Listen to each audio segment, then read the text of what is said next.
The Word of God is alive and powerful and sharper than any two-edged sword, piercing even to the dividing asunder of soul and spirit, of the joints and marrow, and is a critic of the thoughts and intents of the heart. All Scripture is God-breathed and is profitable for doctrine, for reproof, for correction, for instruction in righteousness, that the man of God may be mature, thoroughly furnished unto all good works. Study to show thyself approved unto God, a workman that needeth not to be ashamed, rightly dividing the word of truth. Sa dapat kita magsugod sa ating pagtuon, kanong hapunan dito. Give you few moments of silent prayer to appropriate rebound. Rebound is taken from 1 John 1:9. It says, if we confess our sins, He is faithful and just to forgive us our sins and to cleanse us from all unrighteousness. Hindi na ang paglihan na kita matudluan sa magtutudlo sa kamaturan, which is the Holy Spirit. Let us pray.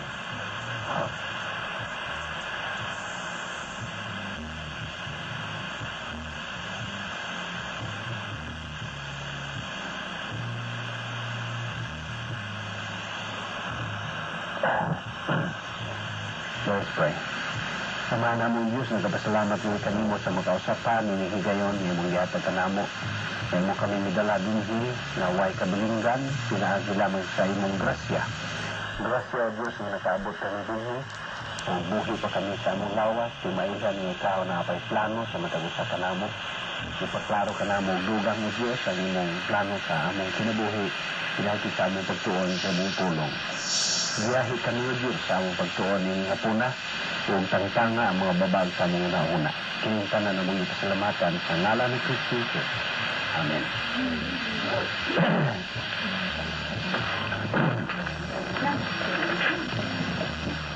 Magpadayon kita sa pag-tuon.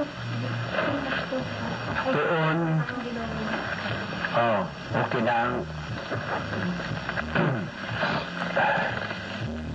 we are still on the subject matter about the divine dynasphere. We have said that divine dynasphere is found only in 1 John 15:5, which says, yes, I am the vine, you are the branches. Whoever lives in me and I in him shall produce a large crop of fruit. For apart from me, you can do nothing. So, klaro kayo kana nga wa kitay mahimo nga buhat nga makapahimot nga madawat sa Dios gawas lamang kung kita magapuyo within the divine dynasphere. And we have said already that this is the divine palace, the protocol plan of God, which all believers are supposed to stay every moment of our life. And we have already studied the different names of this divine dynasphere. We have said the other names are protocol plan of God, the Christian way of life, love complex, and God's power system. And in fact, klaro kayo sa John 15:1-19 na kini nasa mando kini sa Dios nga kita magapuyo sa divine dynasphere. And to reside in the divine dynasphere is found in John 15:9-17, and to function inside the divine dynasphere is found in John 15:12 and John 15:17 and 1 John 3:23. Diya sa John 15:12, klaro kayo nga nagaingon ng pulong sa Dios, I demand. Tanawa, ang pulong sa Dios in John 15:12, I demand that you love each other as much as I love you. Ang love diha is what we have said, love complex, which is the divine dynasphere. And in John 15:17, nagasulti na po ng pulong sa Diyos, I demand that you love each other. Nadia, klaro I demand, sa ato pa mando kini sa Diyos, sugo kini sa Diyos nga kita magapuyo gayud sulod sa divine dynasphere. Kung sa 1 John 3:23, makinig pulong sa Diyos, and this is what God says we must do. Believe on the name of His Son, Jesus Christ, and love one another. Love gihapon ang gisgutan, which is love complex. And then, gawas ni ini, nagmando gihapon ng Diyos to let us continue functioning inside the divine atmosphere. Diha sa 2 Juan 6, 2 John 6, nagasulti, if we love God, we will do whatever He tells us to. Kaya mo nang tingog? Sabi na kong yan din eh. Okay. Ephesians 5:12, nagaingon gihapon, which is mandog gihapon kin sa Dios nga kita magapadayon sa pag-function diha sa didi. Nagaingon, be full of love for others, following the example of Christ who loved you. Na, klaro kayo. So the divine atmosphere is the place for every believer. Kung mao ka na nga ato na kining isilsil nga in the protocol plan of God. Ato balikon, ha? Okay. What are the other names for divine atmosphere? The protocol plan of God. What else? The power system, love complex, and the Christian way of life. Okay. Now, ang pangutana, what is required in the protocol plan of God? Kung sige kinahanglan? Ang mong itagaan na ba o memory aid last time? R-O-T-N-P-P. R-O-T-N. T-N. P-P. R, it requires routine. R. And then O, it requires organized life. O na. T, it requires a true scale of values. M, it requires making decisions in the position of strength. And PP, perseverance and persistence.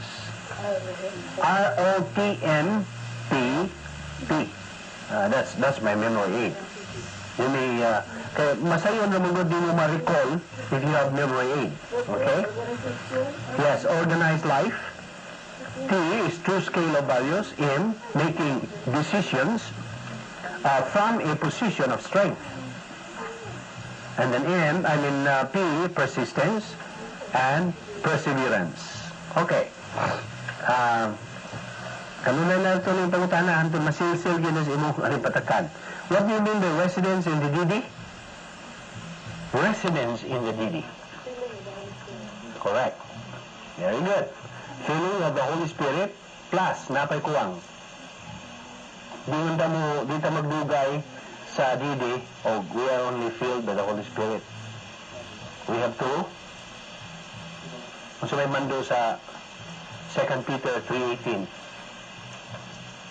grow in grace and in the knowledge of the Lord Jesus Christ. Okay? So dili lang kay we are filled with the Holy Spirit, we have to grow in doctrine. How? How do you have to grow? How are we going to grow? Correct. Study and study and study God's Word. That is why that is persistence. Tanawa, ha? Persistence and perseverance. Pero ikaw ra ang persistent nga nagapadayon sa pag-grow in doctrine. Sa ato pa, in other words, kung ang isa ka believer, buhulong, ha? Buhulong sa pagtuon sa pulo sa Diyos, isa nito po, he is not growing anymore, he retrogresses. Tanawa, ang process. This is within the operation BAM, B-A-M, baby, adult, mature. So, ang usa ka believer who studies doctrine, basic doctrines, becomes a baby believer. So, mugtuon siya sa mga basic doctrines, ang comparison, ang analogy ni Paul is milk. So, milk una ang inuman sa bata, dili mahimo mukaon dayon og gahi nga karne. Dili ba pa man sila nipon. So, baby believers. Now, they cannot reach maturity in their spiritual life, ukutog na sila as baby. Ukutog na sa mga basic doctrines. They have to continue sa mga advanced doctrines na kini atong pagtuon dinhi anam-anam manay yung hinay-hinay basta kanunay. Hinay-hinay man nga to da. Persistence is involved and perseverance. So muanam ka og abot sa adulthood. Baby, adult, ma-adult na ka, ang imo na pong mga doktrina nga nung nakatunan, imo i-apply sa imo kinabuhi.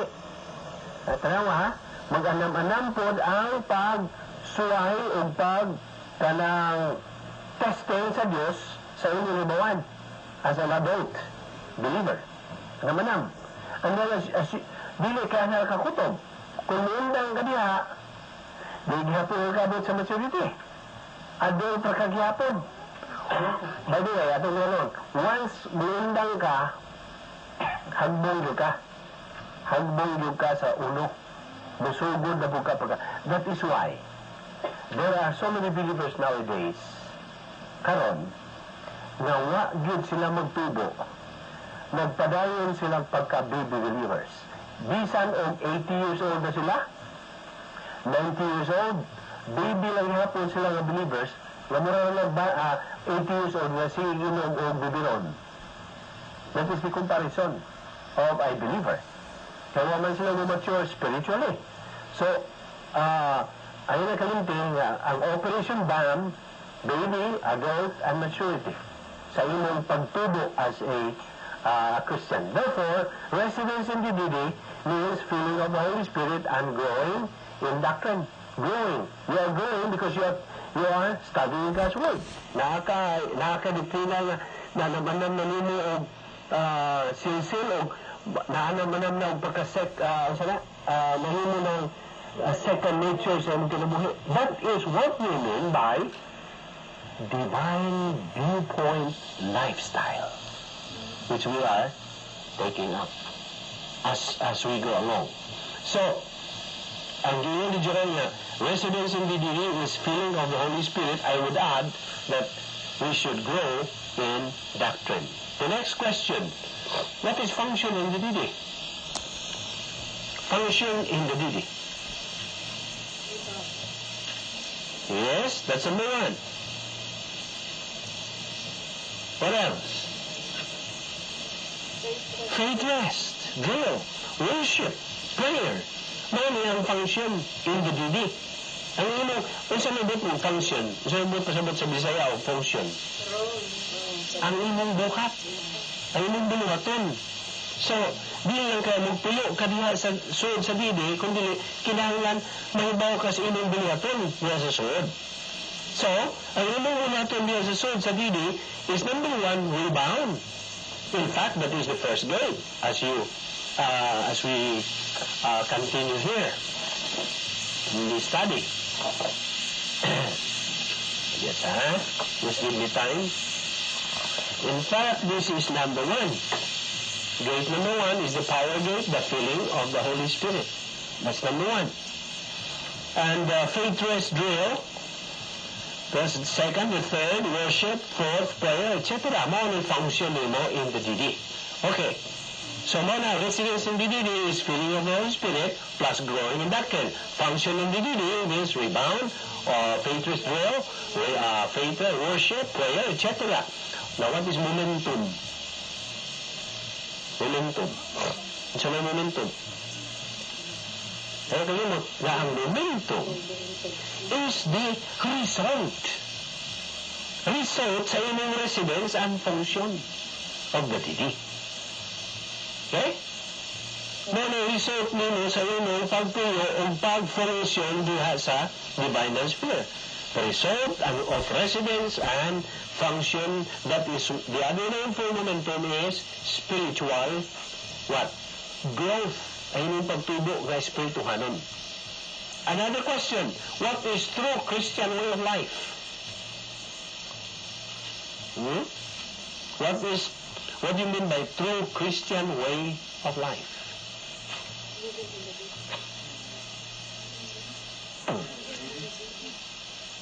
Okay. residing inside the deity, fulfilling the protocol plan of God. Okay? Many meaning of true Christian way of life. Now, I keep on asking this question, so mahimo na ginang klaro diya sa imong alipatakan. Aron, iligadton nimo sa langit, dili ko basunon ni Ginoong Jesucristo na wa man ka magtudlo sa imong mga estudyante, anak. So, okay, karon, libre na ko. Di na ko basunon ni Jesus Christ because I have told you. Anahan na nilo, imo ba na isilsil, di man na kay kulto ba sa imong notebook, kundi isilsil diha sa imong kasing-kasing. Okay? Kay, I have been telling you over and over again na dili man ko manubag sa imong kinabuhi, isig panubagay man ta ngadto sa tubangan sa Dios. Klaro? Ilahay ng tagtubag. Ija-ija. Ano yung ija-ija? Aho. Okay. Karon, padayon ta sa atong sub-topic, which is the doctrine of the faith-rest life. Definition. You have your definition already? Is it the definition? mo? Okay, the faith-rest life. It is the function of the Christian in which biblical promises and doctrines resident in the soul are applied to experience in part or in toto, or in whole. Okay? Mauna ang definition. That function of the Christian in which biblical promises and doctrines resident in the soul are applied to experience in part or in toto. Okay? Ganda niya billions and billions of years ago para limo yun na. Okay? So niya ang agenda, ang paagi na imong sundon. Stage 1, you claim a biblical promise. That's the example here in this chart. Romans 8:28, which is a very popular verse. God works all things together for good. Actually, kasagaran mga Biblia, ang imong mabasa diha sa Romans 8:28 is, all things work together for good. Na di na ba na mao? In the original, it is not all things. All things does not work together for good nimo. Dili tanan as a believer.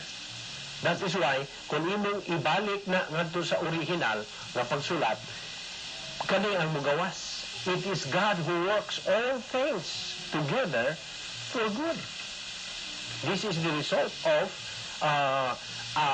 this way of studying God's Word, which is God's provision, nga gisangkapan ta nga makasabot gyud ang sabot o pasabot sa Dios. So it is God who works all things together for good. O kini nga bersikulo promise na sa Dios. God's promise for you, believer. Iya na para nimo, para nako, para natong mga believer. God works all things together for good. Ang good din yung gisgutan, by the way, is the divine danasphere. Sugod ka rin naman ini. Romans 8:28, paghisgot ka na good. That good is the divine good, or the divine danosphere, or the protocol plan of God, or the love complex, the Christian way of life. Mo ka na? So, this is the stage 1. Once you develop some fear in your life, you claim a promise. Imo nang ang kunon ba dayon, immediately, that's the first stage. Angkon na. Pero, now, mangutan ako nimo, makaangkon ka ba o usa ka butang nga wa nimo tuhui, wa nimo ilhi, wa nimo tuni? Yung ka na. Right? Dili yung ka ka-claim. Therefore, it is a must for a believer to study the promises of God. Muna, kanunay yun yung silsil sa mga doctrinal pastors, how many promises of God have you memorized? Have you learned by heart diha sa imong kinabuhi? So one of these is God works all things together for good. What else? Casting all your care, for He careth for you. Ano sa iban? Fear not. Fear not, I am with thee. Kinadaghanan ng mga saad diha sa puno sa Diyos. How many promises in the Bible? 7,000. Ganong 7,000 niyo ka. Ano mag-iihap maginan ninyo about 7,000? It is 7,000 because God's perfect number is 7. That is why God is always perfect. He is always perfect even in numbers. You see? No, na 7,000 yung mga promises. Just imagine, iwa kay nalbawaan nga promise sa Diyos. Di ka ka-claim. Sa stage 1 na lang, iwa kay ma-claim. See? Now, Hebrews is before the book of James. Before. Okay. Hebrews chapter 4, verses 1 to 3. Aliyo, kinsa na kamble. 1, verses 1 to 3.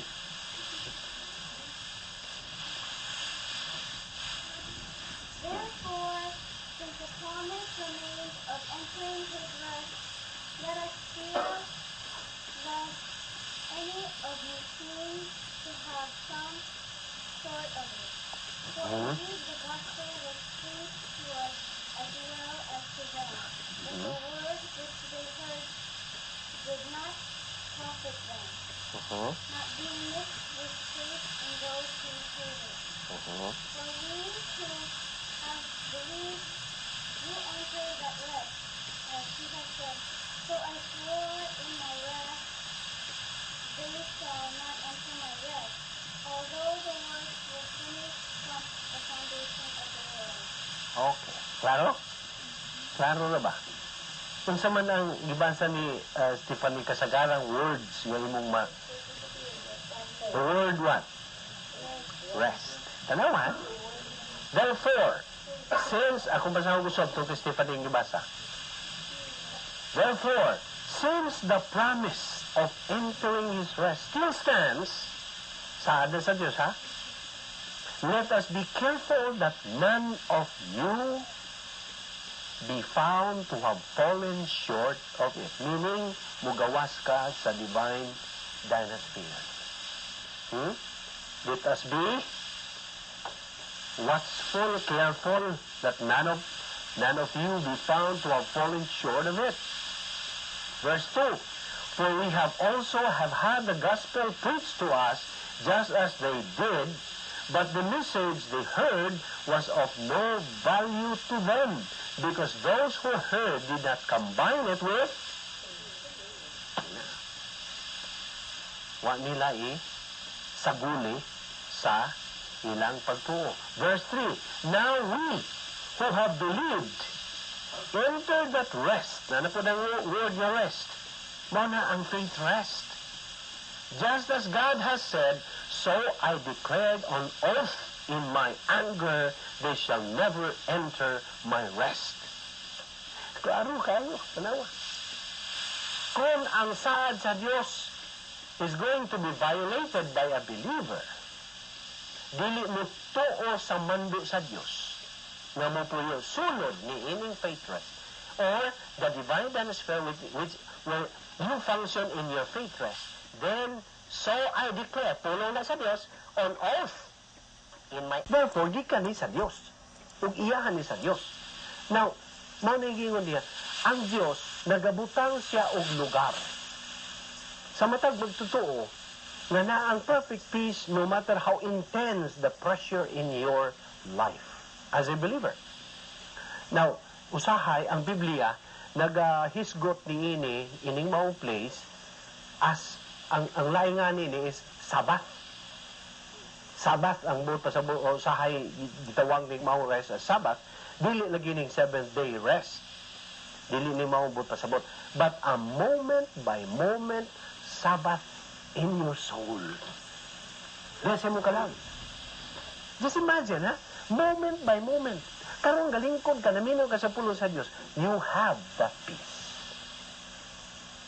If you're inside the divine dynasty, if you have that faith rest, you have that peace. wa kay hunang tuas gawas o bisag unsa, you are concentrating on God's Word. You have that peace. So you have that Sabbath, moment by moment Sabbath in your soul. Bisag natuog ka, naana. Okay. Faith rest involves, unsa may nag-involve din involves knowing and believing the divine promises found in the Scripture. Mamaw na. The faith rest, faith in the promises of God, produces rest. Mao ka na. It produces rest. Kanang imong pagtuo sa mga saad sa Dios, maoy nagapahimo dihag rest. Diha sa imo ka lang. The faithless life is not a life of inactivity. Basig mo yung wa may activity, wa may happening, meaning mong kind of rest. The faithless life is not a life of inactivity. Instead, believers who wait on the Lord shall exchange their strength for the never-fainting strength of God. Dili man ni mawa kining iyang unsa ining kalinaw o kalig-on o kaisog diha kanimo ingon nga magtotoo. Now, we have said last time that the Lord Jesus Christ is God, right? Right? Okay, kung di mo katubag. Now, the principle is, the Lord Jesus Christ is the one controlling history. He is the one controlling history. Now, Jesus Christ created all these things. Ipakita na, usapan na. Ano yung sa mga taga-Cebu bitaw? Usapan na. Tulong ko na sa Diyos. Colossians 1:16. Bisa ingon dia. Kolosas, hay man Kolosas. Philippians. Okay. Colossians chapter 1 verse 16. Unsay gisulti diha? Pulong sa Dios. Unsay gisulti diha? 1:16. For through him God created everything in heaven and on earth, the seen and the unseen things, including spiritual powers, laws, rulers, and authorities. God created the whole universe through him and for him. No. Tapos, tingnan mo yung hay, manigingon ni Jesus Christ. God man na. Okay. Sibog ka unahan dito sa, musibog ka sa, dito sa dili ka bisag 13. Okay? O sa gingon this 13. He rescued us from the power of darkness and brought us straight into the kingdom of his dear Son. By whom we are set Kingdom of the Son he loves, okay? by whom we are set free. By whom we are set free. That is, our sins are forgiven. Okay. So your sins were forgiven through the redemptive work of Christ. Okay? So, 15. Unsay gisulti 15? Okay, Christ is the exact likeness of the unseen God. He existed before God made anything at all in the past. Himself is the creator. Claro? Everything in heaven and earth. He is the image of the invisible God. Kisa man ang He din eh? The Son, the Lord Jesus Christ. The image of the invisible God. The firstborn over all creation. 16. For by Him, all things were created. For by Him, the Lord Jesus Christ then, created.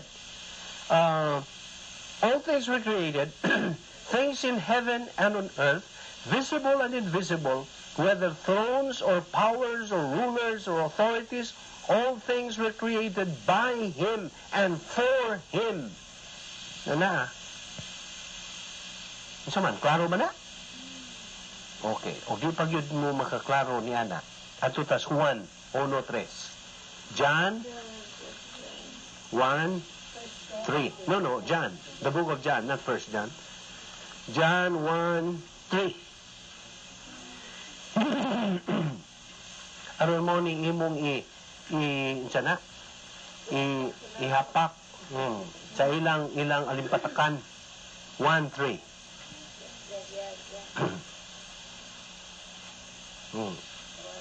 Sa iyo diha. Oh, him. Kinsa na po ng him? Ha? No. Sugod tas uno. Aron sugdon lang tas uno. In the beginning was the Word, and the Word was with God, and the Word was God. He was with God in the beginning. Kinsa man He? The Lord Jesus Christ. Through Him, na, all things were made. Without Him, nothing was made that has been made. Nothing. Okay, diya pag yun. Hebrews 1:10. Hebrews na po ta. Hebrews 1.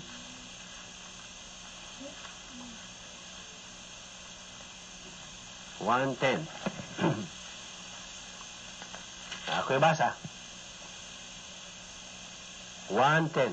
He also says, in the beginning, O Lord, you laid the foundations of the earth, and the heavens are the work of your hands. The Lord Jesus Christ gihapon. You see? Therefore, how can these religious people on that religion refute this? When Jesus Christ is the one controlling history, He created all these things. It is He, the Hebrew says, that bringeth out the host by number. By number. All these millions of galaxies He brought out and knows how many. He calls them by names. Isn't that amazing? The Lord Jesus Christ calls them all by names. Tagsa-tagsa ka mga galaxies. Again, we are seeing what? His omniscience. God's omniscience.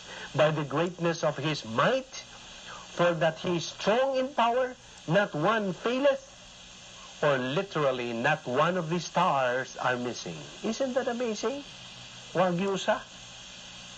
Billions and quadrillions and infinite numbers of light years away, there are stars which are hundreds and thousands of times larger than the earth, and they are still there. He has not lost one yet. Now, question.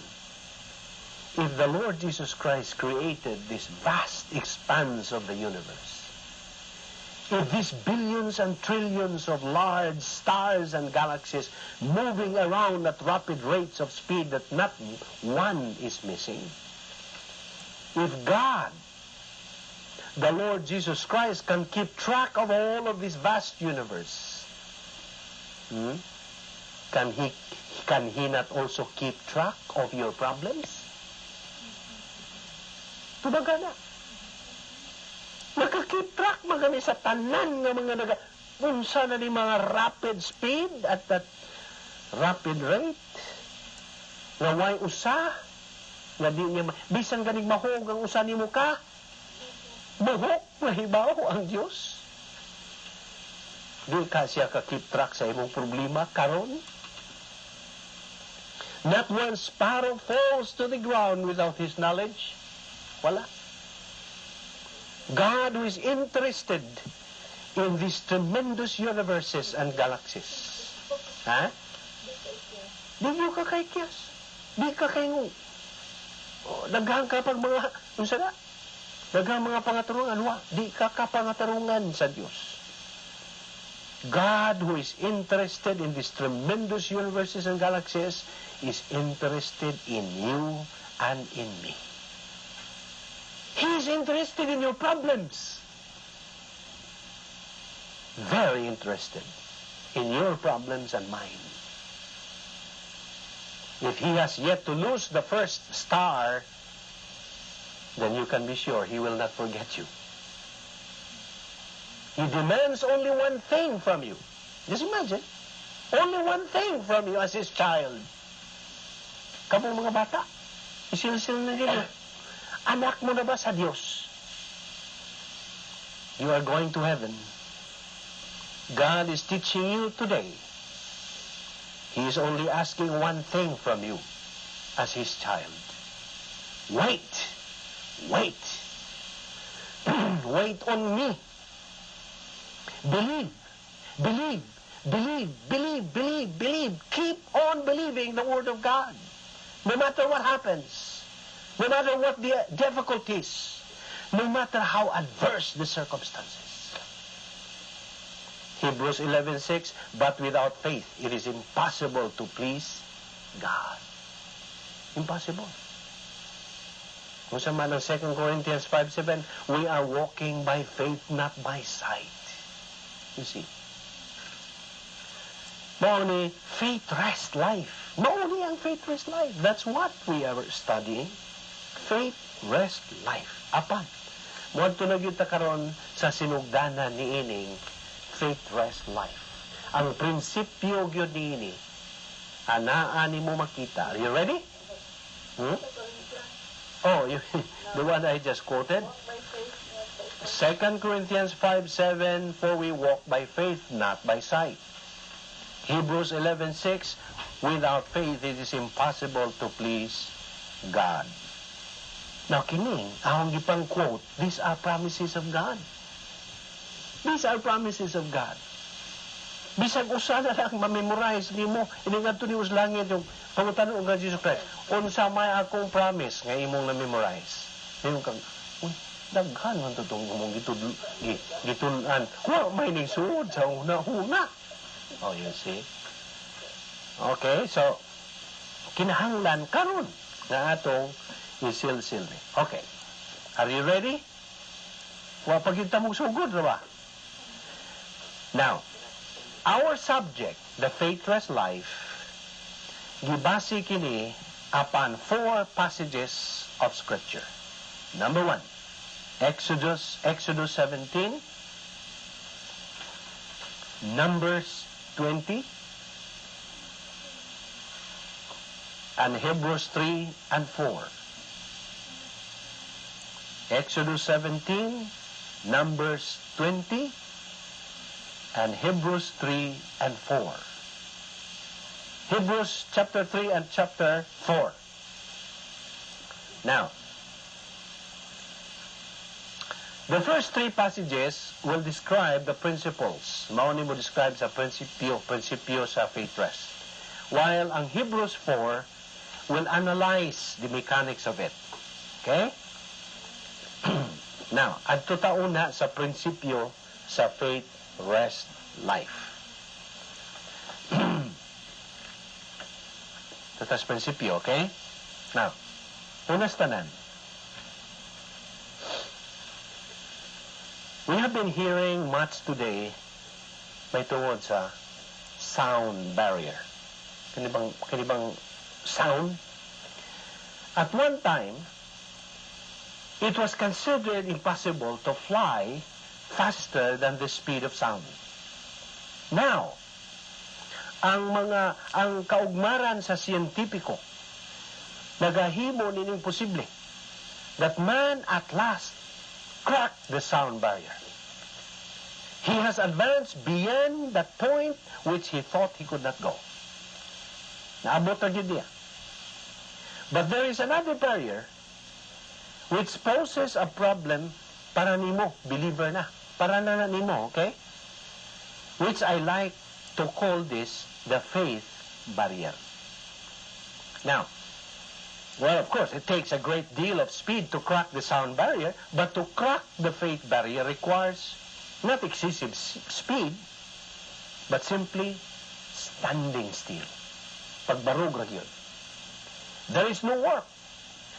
No movement involved at all. Wala. Wala activity involved. Just believing. Just trusting the Lord. Just keep on trusting Him. Keep waiting on Him.